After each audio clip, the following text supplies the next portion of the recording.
Hi friends, అందరికీ నమస్తే. Welcome to BRK facts YouTube channel. నేను మీ బొమ్మిన రాజ్ కుమార్. ఈరోజు ఒక ప్రత్యేకమైనటువంటి వ్యక్తితో మనం ఉన్నాము. ఆ వ్యక్తే మన రుద్రశంకర్ గారు. తెలంగాణ ఉద్యమంలో అనేక దశాబ్దాలుగా పోరాడుతూ, గల్ఫ్ బాధితుల కోసం పోరాడుతూ, కార్మికుల కోసం పోరాడుతూ, ఇక్కడ ఉన్నటువంటి అనేక సమస్యల మీద పోరాడినటువంటి ఒక గొప్ప ఉద్యమకారుడు. ఎలాంటి ప్రలోభాలకు లొంగకుండా ఒడిదొడుకులైనటువంటి తట్టుకొని మన ముందు ఉన్నటువంటి గొప్ప వ్యక్తి రుద్రశంకర్ గారు. సార్ నమస్కారం. మీ గురించి చాలా విషయాలు తెలుసుకున్నాము. ఇప్పటికి కూడా అంటే మీరు దశాబ్దాల నుంచి కూడా తెలంగాణ ఉద్యమంతో పాటు గల్ఫ్ సంబంధించినటువంటి కార్మికుల గురించి అనేక పోరాటాలు చేశారు. ముందు తరానికి చాలా ప్రత్యేకమైనటువంటి గుర్తింపు మీకుంది, మీ పేరుకుంది. మీ బాల్య దశ, అసలు మీ ఫాదరు మదర్ యొక్క పేరు ఒక్కసారి మాకు ప్రేక్షకులకు చెప్పండి.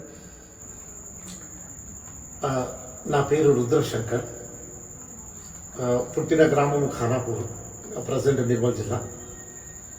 పద్మావతి నగర్లో, ఖానాపూర్లోని పద్మావతి నగర్లో నేను జన్మించిన. నాన్నగారు కరీంనగర్ జిల్లా చొప్పదండి నుండి ఈ ఖానాపూర్కు 4 సంవత్సరాల వయసులోనే వాళ్ళ అక్కయ్యను ఇక్కడి ఖానాపూర్కు ఆడిపు రాజులున్నబడి మా మామగారికి అంటే ఇస్తే అక్కడికి అక్కయ్యతో పాటు అమ్మ నాన్నలు చనిపోతే ఒక 4 సంవత్సరాల వయసులోనే నాన్నగారు రుద్రలింగన నాన్న పేరు ఇక్కడికి వచ్చాడు.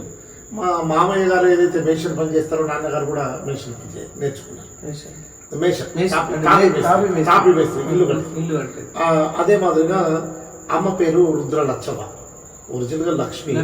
కానీ ఇక మన తెలంగాణ జనపద గ్రామాల్లో మన యాస లచ్చవ్వ అని ప్రేమగా, ఇది ఒక ఆప్యాయతతో కూడిన పిలుపు. మల్లన్న అనేది ఒక ఆప్యాయత గల పిలుపు. అన్న అనే పదము, అవ్వ అనే పదం ఆడైతుంది, అక్క అనే పదం ఆడైతుంది. ఇది మన తెలంగాణలో ఉన్న గొప్ప సంస్కృతి. అట్లనే రుద్ర లచ్చవ్వ అవ్వ పేరు. అవ్వ బీడీలు చేసేది. చాలా పేద కుటుంబం, ఏం లేదు. ఇలాంటి కుటుంబంలో జన్మించిన నేను